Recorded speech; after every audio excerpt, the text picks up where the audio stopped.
তেল ছাড়া ছানার ভাপা বড়া। এটি খেতে হয় ভীষণ সুস্বাদু। ছানার ভাপা বড়া দেখুন কতটা সুন্দর হয়েছে। বড়াগুলো একদম নরম তুলতুলে, মুখে দিলেই মিলিয়ে যাবে। দুদিন রেখে দিলেও শক্ত হবে না। কতটা সুন্দর। নমস্কার বন্ধুরা, রূপা কিচেন উইথ বেঙ্গলি ফুডের নতুন একটা ভিডিও সবাইকে জানাই অনেক অনেক স্বাগত। আজ বানিয়ে দেখাবো ছানার বড়া ভাপা। এই ছানার বড়া ভাপা খেতে এতটাই সুস্বাদু যে একবার খাবে তার তো বারবার খেতে ইচ্ছা করবে। ভিডিওটি স্কিপ না করে প্রথম থেকে শেষ পর্যন্ত অবশ্যই সঙ্গে থাকবেন। আশা করছি আজকের এই ছানার বড়া ভাপা রেসিপিটি আপনাদের কাছে ভীষণ ভালো লাগবে।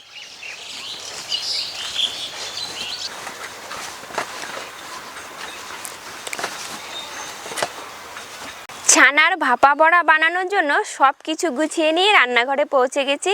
প্রথমে ছানা কেটে নেব। নিয়েছি 1 লিটার লিকুইড দুধ।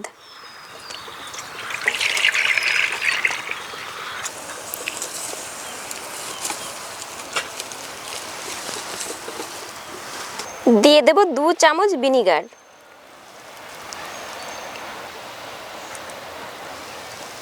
চার চামচ জল দিয়ে দেব।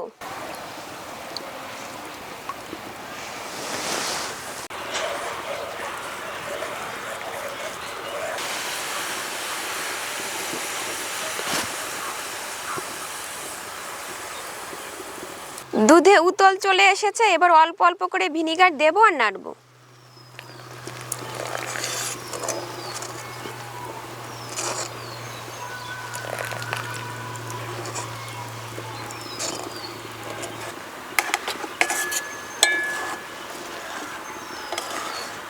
ভিনিগার দিয়ে উনুনের পর বেশি সময় রাখা যাবে না, ছানা শক্ত হয়ে যাবে।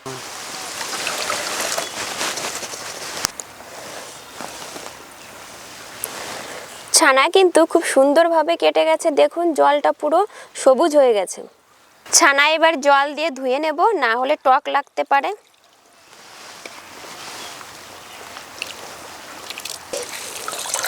এবার হাত দিয়ে চেপে চেপে জল বের করে নিলেই হয়ে যাবে। আলাদা করে ভারী কিছু চাপা দিয়ে রাখতে হবে না।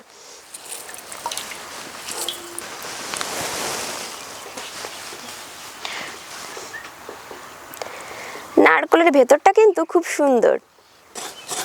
ছানার ভাপা বড়া বানাতে খুব বেশি উপকরণ লাগে না, 3 থেকে 4টি উপকরণ হলে হয়ে যায়, আর খুব বেশি সময়ও লাগে না।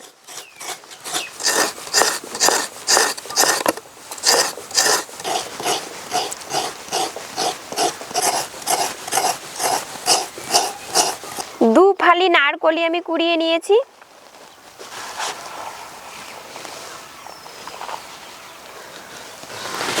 ছানা মাখার জন্য বড় একটা জায়গায় নিয়ে নেব।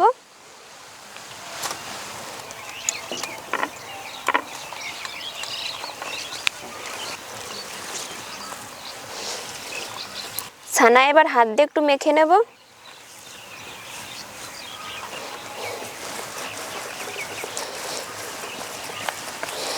হাতের তালু দিয়ে ছানা ঘেঁষে ঘেঁষে স্মুথ বানিয়ে নেব।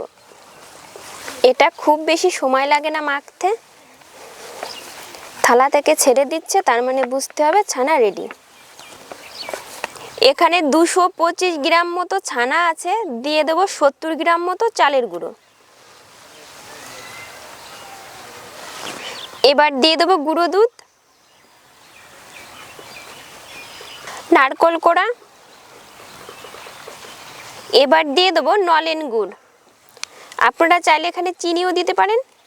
মিষ্টির স্বাদ ব্যালেন্স করতে অল্প পরিমাণে নুন। এবার সমস্ত উপকরণ মেখে নিলেই হয়ে যাবে। 2 চামচ মতো দিয়ে দেবো ঘি, এতে করে সুন্দর গন্ধ আসবে। একটুখানি দিয়ে দেবো বেকিং সোডা। এবার দিয়ে দেবো একটু বেশি বেকিং পাউডার। এবার ভালো করে মেখে নেব। আমি এখানে নারকেল ব্যবহার করেছি, আপনারা চাইলে নারকেল স্কিপ করতে পারেন। আমার হাতের কাছে ছিল তাই দিয়েছি। নারকেল ছাড়াও এটা খেতে ভীষণ সুস্বাদু হয়। এভাবে ভালো করে মেখে নিয়েছি। আপনাদেরকে দেখিয়ে দিচ্ছি ঠিক এইভাবে মাখতে হবে। এর থেকে খুব বেশি নরম হলেও হবে না, আবার এর থেকে খুব বেশি শক্ত হলেও হবে না। এবার লাগছে এরকম ছিদ্রযুক্ত একটা থালা।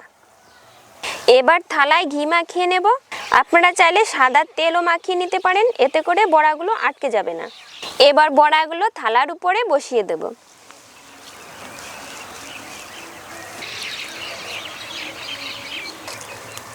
বড়াগুলো একটু ফাঁকা করে দিতে হবে, একটার সাথে আরেকটার জন্য মিশিয়ে না যায়।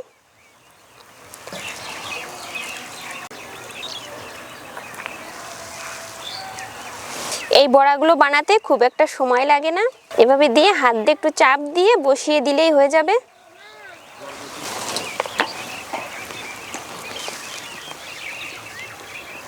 থালা ভর্তি করে দেওয়া হয়ে গেছে।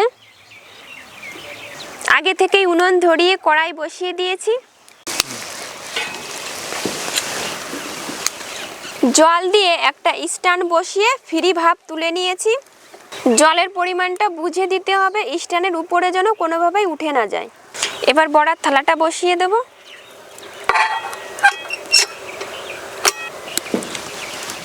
এবার চাপা দিয়ে ঢেকে দেব। ছানার বড়া ভাপ হতে খুব একটা সময় লাগে না, 3 থেকে 4 মিনিট সময় লাগে। আমি বাড়িতে আগেও ট্রাই করেছি, এটা খেতে তো হয় ভীষণ সুস্বাদু। 4 মিনিট হয়ে গেছে। ভেতরের অবস্থাটা একটু দেখুন, ফুলে পুরো একটার সাথে একটা মিশে গেছে। এবার থালাটা ধরে নামিয়ে নেব।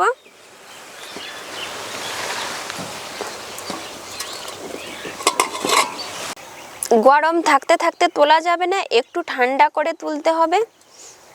একটার সঙ্গে একটা যেহেতু মিশে গেছে, আমি একটু চাকু দিয়ে এভাবে ছাড়িয়ে নেব, এতে করে তুলতে সুবিধা হবে। আর একটু ফাঁকা করে দিলে বোধহয় ভালো হতো।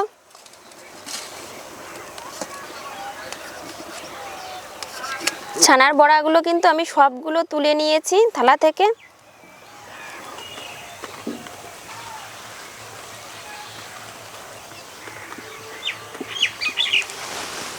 বাকি ছানার বড়াগুলো আমি এভাবে বানিয়ে নেব। এগুলো আমি এভাবে বানিয়ে নিয়েছি। বাকি বড়াগুলো কড়াইতে বসিয়ে দেব।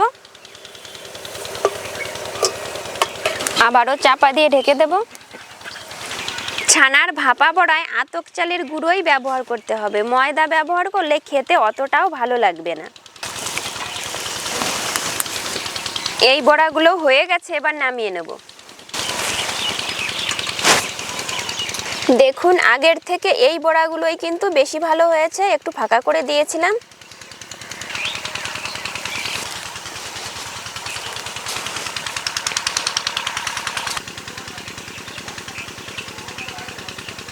বড়াগুলো একদম নরম তুলতুলে, মুখে দিলেই মিলিয়ে যাবে। 2 দিন রেখে দিলেও শক্ত হবে না। ভেতরটা একটু দেখুন কতটা সুন্দর।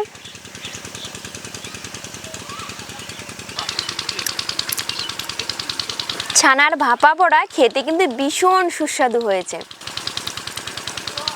এই ছানার ভাপা বড়া খেতে এতটাই টেস্টি, এটা আপনাদেরকে বলে বোঝাতে পারবো না। এই শীতে নলেন গুড় দিয়ে ছানার ভাপা বড়া একদিন বানিয়ে তো দেখুন, খেতে জাস্ট অসাধারণ। আজ তবে ভিডিওটি এখানেই শেষ করছি, আবার দেখা হবে নতুন ভিডিওয় নতুন রেসিপি নিয়ে।